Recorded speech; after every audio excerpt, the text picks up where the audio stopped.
Because you know who is still bulldozing ahead with building a White House ballroom that no one voted for, no one asked for, and once again, it's promises made and promises broken.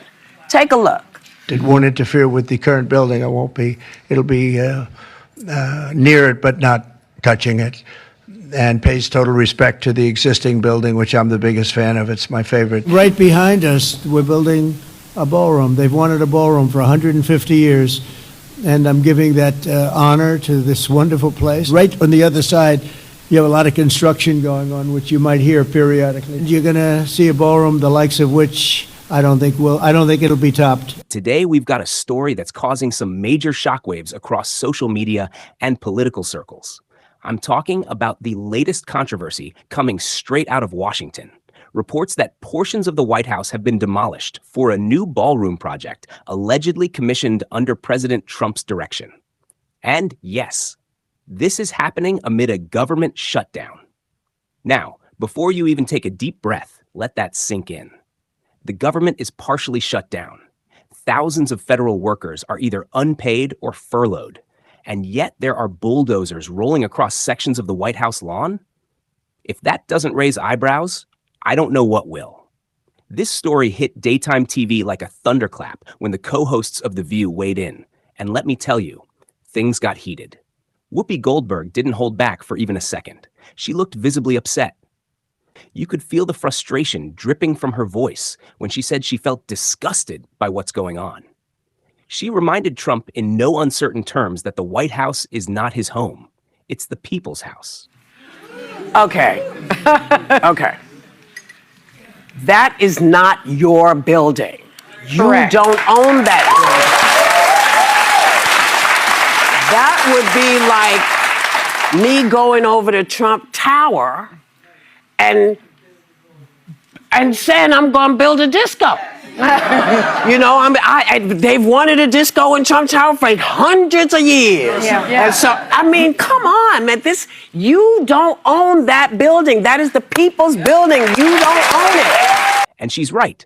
The White House belongs to the American people, not one man's ego project. Sunny Hostin, meanwhile, said she was deeply disappointed when she heard the news. You could see the disbelief on her face. That mix of shock and sadness, like she couldn't quite believe it was real.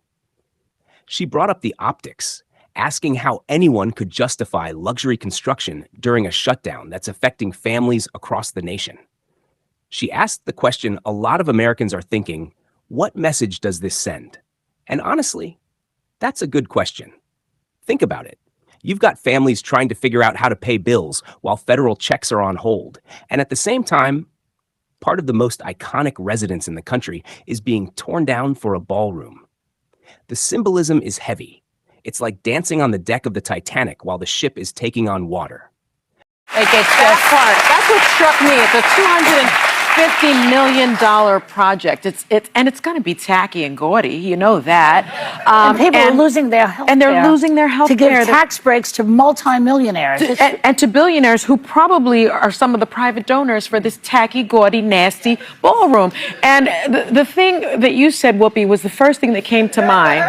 It's tacky. See? I mean, and the thing... It looks like a casino ball. It looks like Mar-a-Lago. It looks like Mar-a-Lago, which is tacky.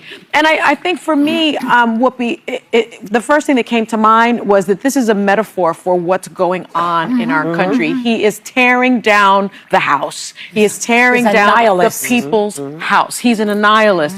And I think, you know, he does seem to think that it's his house, that he is a king. You don't know it.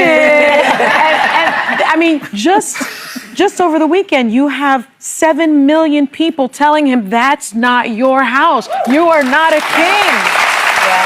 Did he not hear that? I wasn't here. Joy Behar, never one to stay quiet, added her voice too, half joking, half serious, saying, well, maybe he just wants a bigger room to dance with his donors. And everyone laughed. But let's be real, that joke had some truth behind it. The audience gave that knowing laugh, the one that says, we get it, and it's not funny anymore. Yesterday, but He's pooping on the American people, literally, with that thing that Yes. you guys talked about yesterday. And the He missed you yesterday. One last thing, the fact that it's in the East Wing, which you know this, that's where the First Lady is usually yes, shocking. That's where the First Lady usually has her offices. And her staff. And her staff, but Melania's never there anyway, so I guess she doesn't care that And is her he gonna office dance? space Is he going to dance in that ballroom? He can't even walk. Even Alyssa Farah Griffin, who usually tries to keep things balanced, couldn't fully defend it. She mentioned that while presidents have made changes to the White House before, doing it now during a shutdown when Americans are struggling sends the wrong message entirely. The co-hosts went back and forth, but there was one thing they all agreed on. The timing is terrible. The optics are awful, and it just feels tone deaf.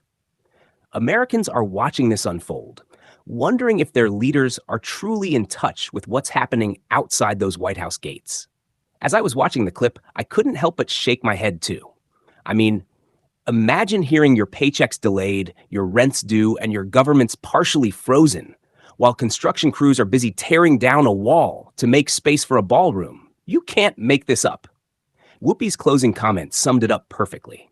She said, "This house belongs to the people, and every president is just a guest." That hit hard. Because she's right. No matter who's sitting in the Oval Office, the White House is a symbol of democracy, not a personal palace. Now, whether this ballroom project is part of a long-term renovation plan or something being pushed ahead under the radar, people are watching, and they're talking.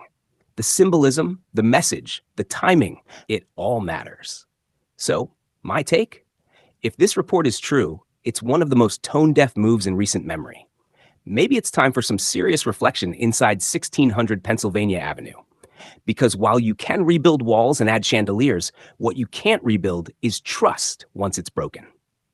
I'm Danny from Celeb Daily Info, and this story just goes to show sometimes the biggest damage isn't what's torn down, it's what's revealed in the process. What do you think? Was this a necessary renovation or a massive misstep? Drop your thoughts below, because this one's going to spark a lot of debate. If you enjoyed the video, hit that like, subscribe, and turn on notifications, because we've got more eye-opening stories coming your way. Stay sharp, stay informed, and remember, the truth always finds the light.